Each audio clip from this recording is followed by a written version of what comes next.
Hi friends, welcome to our channel Kalam's dreams achievers. நம்ம இந்த video என்ன பார்க்க போகிறோம் அப்படின்னா 11ஆம் வகுப்பு தமிழில் இருக்கக்கூடிய இயல் 7க்கான தேர்வு தான் பார்க்க போகிறோம். நம்மளோட டெலகிராம் சேனலில் ஃப்ரீ டெஸ்ட் பேட்ச் போயிட்டுருக்கு. விருப்பம் உள்ளவங்க டெஸ்கிரிப்ஷனில் நம்மளோட டெலகிராம் சேனலோட லிங்க் இருக்கும், கிளிக் பண்ணி ஜாயின் பண்ணிக்கோங்க. ஓகே, வாங்க வீடியோக்குள்ளே போயிடலாம். முதல் கேள்வி, காற்றில் கலந்த பேரோசை என்னும் கதை பகுதியின் ஆசிரியர் யார்? காற்றில் கலந்த பேரோசை என்னும் கதை பகுதியின் ஆசிரியர் யார்? ஆன்சர் யாருன்னு பார்த்தோன்னா சுந்தர ராமசாமி அவர்கள். ஓகேங்களா, காற்றில் கலந்த பேரோசை என்னும் கதை பகுதியுடைய ஆசிரியர் பார்த்தோன்னா சுந்தர ராமசாமி அவர்கள். ஓகே, நெக்ஸ்ட் கொஸ்டின் பாருங்கள். பசுவையா என்ற புனைப்பெயரில் கவிதைகள் எழுதியவர் யார்? பசுவையா என்ற புனைப்பெயரில் கவிதைகள் எழுதியவர் யார் அப்படின்னு சொல்லி கேட்டிருக்காங்க. ஆன்சர் யார் அப்படின்னு சொல்லி பார்த்தோன்னா பின்னாடி உங்களுக்கு நூல்வெளியில் இருக்கும். இது யார் அப்படின்னு சொல்லி பார்த்தோம் அப்படின்னா சுந்தர ராமசாமி அவர்கள். இவர் ஒரு நவீன தமிழ் எழுத்தாளர். ஓகேங்களா, இவர் எந்த பகுதியை சேர்ந்தவர்னா நாகர்கோவிலை சேர்ந்தவர். பசுவையா அப்படின்ற பேரில் தான் இவர் வந்து எழுதிட்டு வந்துட்டுருக்காரு. ஓகே, நெக்ஸ்ட் கொஸ்டின் பார்க்கலாம். மூன்றாவது கேள்வி, காதலனை கொலைகளத்து அனுப்ப கண்டும் அப்படின்னு சொல்லிட்டு ஒரு அடிகள் வந்து கொடுத்துருக்காங்க. இந்த அடிகள் வந்து யாருடையது அப்படின்னு சொல்லி கேட்டிருக்காங்க. ஓகேங்களா, அதாவது இந்த அடிகள் வந்து யாரோடது? இப்போ எடுத்துக்காட்டுக்கு ஆப்ஷன்ஸ் வந்து பாரதியார், பாரதிதாசன், தாரா பாரதி, சுரதா அப்படின்னு சொல்லிட்டு ஒரு 4 ஆப்ஷன்ஸ் கொடுத்துறாங்கன்னு வச்சுக்கோங்க. இது யாருடையது அப்படின்னு சொல்லி கேட்டிருக்காங்க. ஆன்சர் என்னன்றதை பார்க்கலாமா? ஆன்சர் யாரோடதுன்னு பார்த்தோம் அப்படின்னா பாரதிதாசன் அவர்களுடையது. ஓகேங்களா, புரட்சி கவி அப்படின்ற இதில் நூலில் தான் என்ன பண்ணியிருப்பார் அப்படின்னா இந்த அடிகளை எழுதியிருப்பார். ஓகேங்களா. ஓகே, நெக்ஸ்ட் கொஸ்டின் பார்க்கலாம். வாழிய என் நன்னாடு பொன்னாடாக, வாழிய என் நன்னாடு பொன்னாடாக, இது யாருடைய கூற்றுன்னு கேட்டிருப்பாங்க. இதுவும் யாருடைய கூற்று அப்படின்னு சொல்லி பார்த்தோம் அப்படின்னா நம்மளுடைய பாரதிதாசன் அவர்களுடைய கூற்று தான். ஓகேங்களா, இது என்ன அப்படின்னா 185 பேஜ் நம்பரில் இருக்கும். ஸோ வந்து இந்த லைனும் வந்து ஏன்னா எப்பயுமே வந்து பாரதிதாசன் பாரதியாருக்குலாம் அடிகள் ரொம்ப முக்கியம். ஸோ அதெல்லாம் படித்து வச்சுக்கோங்க. வாழிய என் நாடு பொன்னாடு அப்படின்னு கேட்டாங்கன்னா அது பாரதிதாசனுடையது. நெக்ஸ்ட் கொஸ்டின் பார்க்கலாம். 5வது கேள்வி, வடமொழியில் எழுதப்பட்ட எந்த கவிதை தழுவி தமிழில் பாரதிதாசனால் 1937 எழுதப்பட்டது புரட்சி கவி அப்படின்னு சொல்லி கேட்டிருக்காங்க. ஆன்சர் எந்த காவியம் அப்படின்னு சொல்லி பார்க்கலாம். ஆன்சர் வந்து பில்கீனியம் அப்படின்றது. ஓகேங்களா, ஆன்சர் என்ன அப்படின்னு சொல்லி பார்த்தோம் அப்படின்னா பில்கீனியம். இது வந்து ஒரு வடமொழி காவியம். அதுலேருந்து தழுவி தான் 1937 பாரதிதாசன் அவர்கள் என்ன பண்ணியிருக்காரு? புரட்சி கவின்றதை எழுதியிருக்காரு. பாரதிதாசன் எந்த ஆண்டு பிறந்தார், எந்த ஆண்டு இறந்தார்னு சொல்லிட்டு என்ன பண்ணுங்கள் கீழே கமெண்ட் பாக்ஸில் அவர் பிறந்த ஆண்டு எதுன்னு சொல்லிட்டு போடுங்க. நெக்ஸ்ட் கொஸ்டின், 6வது கேள்வி, பதிப்பிழைப்பு அறியாது துய்த்தல், இது எந்த நூலின் வரிகள்? பதிப்பிழைப்பு அறியாது துய்த்தல் எய்தி அப்படின்னு சொல்லி கொடுத்துருக்காங்க. இது வந்து எந்த நூலின் வரிகள்னு கேட்டிருக்காங்க. ஆன்சர் என்ன பார்த்தோம் அப்படின்னா பதிற்று பத்தோடைய வரிகள் தான். ஓகேங்களா, அதாவது பதி அப்படின்னா நாடுன்னு சொல்லுவோம். ஓகேங்களா, பிழைப்பு அப்படின்னா அங்கே வாழ்கிறது. அப்போ அந்த நாட்டில் வாழ்வது அப்படின்றது தான் இதோடைய அர்த்தம். ஓகேங்களா, ஏன்னா அந்த அடிகளுடைய பொருள் என்ன பண்ணிங்க ஒன் டைம் நல்லா பார்த்து வச்சிட்டிங்கன்னா மறக்காது. ஏன்னா இது சொல்லும் பொருளும் தான் இருக்குது, அதனால சொல்கிறேன். ஓகேங்களா, ஓகே, இதில் என்ன சொல்லுவாங்க அப்படின்னு சொல்லி பார்த்தோம் அப்படின்னா ஓகே, பதிப்பிழைப்பு அப்படின்னா என்ன அப்படின்னா அவங்களுடைய நாட்டில் வாழ்கிறத பற்றி என்ன பண்ணியிருப்பாங்க இந்த முதல் அடிகளில் வந்து நமக்கு சொல்லியிருப்பாங்க. இது எந்த நூல்னு கேட்டாங்க அப்படின்னா பதிற்று பத்து. ஓகேங்களா, ஓகே, பதிற்று பத்துன்றது மூவேந்தர்களில் யாரை குறித்து கூறும் நூல்னு சொல்லிட்டு நீங்கள் கீழே கமெண்ட் பாக்ஸில் கமெண்ட் பண்ணுங்கள். நெக்ஸ்ட் பார்க்கலாம். 7வது கேள்வி, வண்ணந்தாமே நாளைந்தென்ப என்னும் வரிகளுடன் தொடர்புடைய நூல் எது? வண்ணந்தாமே நாளைந்தென்ப அப்படின்னு சொல்லிட்டு ஒரு அடிகளை கொடுத்துட்டு இது வந்து எந்த நூலுடன் தொடர்புடையது அப்படின்னு சொல்லி கேட்டிருக்காங்க. ஆன்சர் என்னன்றதை பார்க்கலாம். ஆன்சர் தொல்காப்பியம். ஓகேங்களா, வண்ணம் அப்படின்னா கலர். ஓகேங்களா, அது கலர் அப்படின்ற அந்த வண்ணம் வந்து என்ன அப்படின்னா 4 வண்ணங்கள் தான் இருக்குன்னு சொல்லிட்டு என்ன பண்ணியிருக்காங்க அந்த சந்த வேறுபாட்டை வச்சு கலரை வச்சு மென்ஷன் பண்ணியிருப்பாங்க. ஸோ இது எந்த நூல்னு கேட்டாங்க அப்படின்னா தொல்காப்பியம். ஓகேங்களா, ஓகே, நெக்ஸ்ட் கொஸ்டின் பார்க்கலாம்.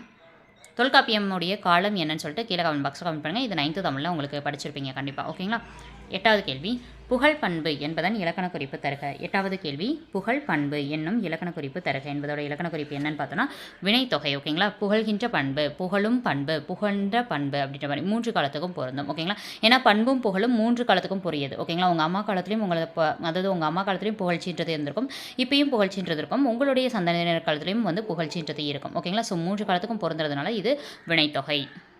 நெக்ஸ்ட் கொஸ்டின் பார்க்கலாம். 9வது கேள்வி, வீட்டுக்கு உயிர் வேலி வீதிக்கு விளக்கு தூண் அப்படின்னு சொல்லிட்டு ஒரு அடிகளை வந்து அற்புதமான வரிகளை கொடுத்துருக்காங்க.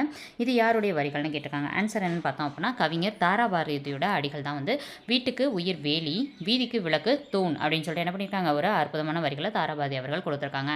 தாரா பாரதியை தாரா அப்படின்னா ராதா அப்படின்னு சொல்லி திருப்பி எழுதுனீங்கன்னா ராதாகிருஷ்ணன், அதுதான் அவருடைய இயற்பெயர். நெக்ஸ்ட் கொஸ்டின் பார்க்கலாம். எத்தனை உயரம் இமயமலை அதில் இன்னொரு சிகரம் உனது தலை, இது யாருடைய வரிகள் அப்படின்னு சொல்லி கேட்டிருக்காங்க. இதுவும் யாருடைய வரிகள் தான் அப்படின்னு பார்த்தோம் அப்படின்னா நம்மளுடைய கவிஞர் தாரா பாரதி அவர்களுடைய வரிகள் தான். ஓகேங்களா, ஓகே, இது வந்து நல்லா மோட்டிவேஷனாக இருக்கும், படிக்க சூப்பராக இருக்கும். ஓகேங்களா, ஓகே, நெக்ஸ்ட் கொஸ்டின் பார்க்கலாம். நல்லதோர் வீணை செய்தே அதை நலங்கிட பொழுதியில் எரிவது உண்டோ அப்படின்னு சொல்லிட்டு ஒரு அடிகள் பாடியிருக்காங்க. இது வந்து யாருடைய அடிகள் அப்படின்னு சொல்லி என்ன பண்ணியிருக்காங்க, நமக்கு கேட்டிருக்காங்க. ஆன்சர் என்ன அப்படின்னா முண்டாசு கவி, அதாவது பாரதியுடைய அடிகள் தான் இது. ஓகேங்களா. நல்லதோர் வீணை செய்தே அதை நலங்கு எட புழுதியில் எரிவதுண்டோ அப்படின்னா என்ன அர்த்தம் அப்படின்னா, நல்லதோர் வீணை செய்தே அப்படின்னா நல்ல ஒரு வீணை நான் செய்கிறேன், செஞ்சுட்டு நலங்கெட அப்படின்னா அதோட நல்லதை கெட்டு போகிற அளவுக்கு புழுதியில் அதை போய் தூக்கி போடுவேன், நான் தூக்கி போட மனசு வருமா, அது மாதிரி. ஓகேங்களா. ஸோ வந்து இந்த அடிகளுடைய ஆசிரியர் யாருன்னு பார்த்தோம் அப்படின்னா நம்மளுடைய மகாகவி பாரதி அவர்கள், முண்டாசு கவின்னு சொல்லுவோம் அவரை. நெக்ஸ்ட் கொஸ்டின் பார்க்கலாம். 12வது கேள்வி. பெண்ணடிமை தீரும் மட்டும் பேசும் திருநாட்டில் மண்ணடிமை தீர்ந்து வருதல் முயற்கும்போ அப்படின்னு சொல்லிட்டு ஒரு அடிகளை கொடுத்துருக்காங்க. இது யாருடைய அடிகள் அப்படின்னு சொல்லி பார்த்தோன்னா புரட்சி கவிஞர் பாரதிதாசனுடைய அடிகள். ஓகேங்களா. ஸோ பாரதிதாசன் அடிகளும் பாரதியோட அடிகளும் கிட்டத்தட்ட ஒரே மாதிரி தான் இருக்கும். ஓகேங்களா. இதே பாரதி வந்து பெண்மை பற்றின்னு சொன்னோம்னா பெண்மை வெல்க என்று கூத்திடுவோம் அப்படின்னு சொல்லியிருப்பார். இவர் வந்து பெண்ணடிமை தீரும் மட்டும் பேசும் திருநாட்டில் மண்ணடிமை தீர்ந்து வருதல் முயற்கும்போ அப்படின்னு சொல்லியிருக்காரு. ஓகேங்களா. ஸோ இது யார் அப்படின்னு சொல்லி பார்த்தோன்னா புரட்சி கவிஞர் பாரதிதாசன். அடுத்தது பாருங்கள். 13வது கேள்வி. விசால பார்வையால் விழுங்கும் மக்களை மானுட சமுத்திரம் நான் என்று கூவு அப்படின்னு சொல்லிட்டு என்ன பண்ணியிருக்காங்க, ஒரு அடிகளை கொடுத்துருக்காங்க. இந்த அடிகள் வந்து யாருடையதுன்னு கேட்டிருக்காங்க. இது யாருடையதுன்னு பார்த்தோம் அப்படின்னா பாரதிதாசன் அவர்களுடைய தான். ஓகேங்களா. விசால பார்வையால் விழுங்கும் மக்களை மானுட சமுத்திரம் நான் என்று கூவு புவியை நடத்து பொதுவில் நடத்துன்னு சொல்லிட்டு என்ன பண்ணியிருப்பாங்க, ஒரு அற்புதமான வரிகளை கொடுத்துருப்பாங்க. விசால பார்வையால் அப்படின்னா நம்மளோட பார்வை எப்பயுமே வந்து விசாலமாக இருக்கணும், ஒரு குறுகிய வட்டத்துக்குள்ளே முடிஞ்சிடக்கூடாதுன்னு சொல்லிட்டு சொல்லியிருப்பாரு. ஓகேங்களா. நெக்ஸ்ட் கொஸ்டின் பார்க்கலாம். 14வது கேள்வி. டெரிவேட்டிவ் நவுன் அப்படின்னு சொல்லிட்டு ஒரு இதை கொடுத்துட்டு இதோடைய கலைச்சொல் தருகன்னு கேட்டிருக்காங்க, அதாவது தமிழ் சொல் என்னன்னு கேட்டிருக்காங்க. ஆன்சர் என்னென்னு பார்த்தோம் அப்படின்னா ஆக்கப்பெயர். ஓகேங்களா. டெரிவேட்டிவ் நவுன் அப்படின்னா என்ன அப்படின்னா ஆக்கப்பெயர்னு சொல்லுவோம். ஓகேங்களா. டெரிவேட்டிவ் நவுன் அப்படின்னா ஆக்கப்பெயர். நெக்ஸ்ட் கொஸ்டின் பார்க்கலாம். 15வது கேள்வி. மயிலை சீனி வெங்கடசாமி எந்த ஆண்டு பிறந்தார்? இவர் வந்து ரொம்ப முக்கியம். ஏன்னா ரிப்பீட்டடாக வந்து நம்மளோட புக்கில் ரிப்பீட்டடாக இவர் பேர் அடிபட்டுக்கிட்டே இருக்கும், எங்கேயாச்சும் ஒரு இடத்துல ஏதோ ஒரு இதில் வந்துடும். ஓகேங்களா. ஏன்னா இவர் நிறைய ஆய்வுகளை மேற்கொள்வார். ஓகேங்களா. சரி, ஓகே. இப்போ பார்க்கலாம். மயிலை சீனி வெங்கடசாமி வந்து எந்த ஆண்டு பிறந்தார் அப்படின்னு சொல்லி கேட்டாங்கன்னா 1900 ஆண்டு என்ன பண்ணியிருப்பார் அப்படின்னா இவர் பிறந்திருப்பார். தமிழ் பேரவை செம்மல் அப்படின்னு சொல்லிட்டு என்ன பண்ணுவாங்க, இவரை சொல்லுவாங்க. ஓகேங்களா. தமிழ் பேரவை செம்மல் என அழைக்கப்படுபவர் யார் அப்படின்னு சொல்லி கேட்டாலும் மயிலை சீனி வெங்கடசாமி தான். இவர் பார்த்தோம் அப்படின்னா ஒரு ஆய்வு நூலை வந்து இது பண்ணியிருப்பார். என்ன ஆய்வு நூல் அப்படின்னு பார்த்தோம் அப்படின்னா களப்பிரர் கால தமிழகம் அப்படின்றது. ஓகேங்களா. ஸோ இது வந்து ரொம்ப முக்கியமானது. ஓகேங்களா. இன்னொன்று என்ன அப்படின்னு சொல்லி பார்த்தோம் அப்படின்னா இவர் வந்து நிறைய நூல்களாக எழுதியிருப்பார். ஸோ அந்த நூல்களாக என்ன பண்ணியிருக்காங்க, நமக்கு கொடுத்துருக்காங்க. மெயினாக என்ன அப்படின்னா 3ஆம் நந்திவர்மனை பற்றி ஃபஸ்ட்டு எழுதினது இவர் தான், ரொம்ப முக்கியமானது. ஓகேங்களா. அப்புறம் கொங்கு நாட்டு வரலாறு, துளுவ நாட்டு வரலாறு, அப்புறம் சேரன், செங்குட்டுவன், மகேந்திரவர்மன், நரசிம்மவர்மன், இந்த மாதிரி பல்லவர்களாக இருக்கட்டும், சேலர்களாக இருக்கட்டும், துளுவர்களாக என்ன அதாவது மூவேந்தர்களை யாராக இருந்தாலுமே அவங்கள பற்றி வந்து என்ன பண்ணியிருக்காரு, மயிலை சீனி வெங்கடசாமி என்ன பண்ணியிருக்காரு அப்படின்னா நூல்களை வந்து எழுதியிருக்காரு. ஓகேங்களா. ஸோ வந்து இவருடைய புகழ் அப்படின்றது ரொம்பவே முக்கியம். ஓகேங்களா. இவர் வந்து அது இல்லாமல் கிறித்தவம் தமிழும் அப்புறம் சமணமும் தமிழும் பௌத்தமும் தமிழும் அப்படின்னு சொல்லிட்டு மறைந்து போன தமிழ் நூல் அப்படின்னு சொல்லிட்டு நிறைய நூல்களை எழுதியிருக்காரு. ஓகேங்களா. இதெல்லாம் எக்ஸ்ட்ரா நியூஸஸ் தெரிஞ்சுக்கணும் அப்படின்னா வந்து என்ன பண்ணுங்கள், புக்கை எடுத்து நல்லா ஒன் டைம் ரீட் பண்ணி பாருங்கள். 199 பேஜ் நம்பரில் இருக்கும். ஓகேங்களா.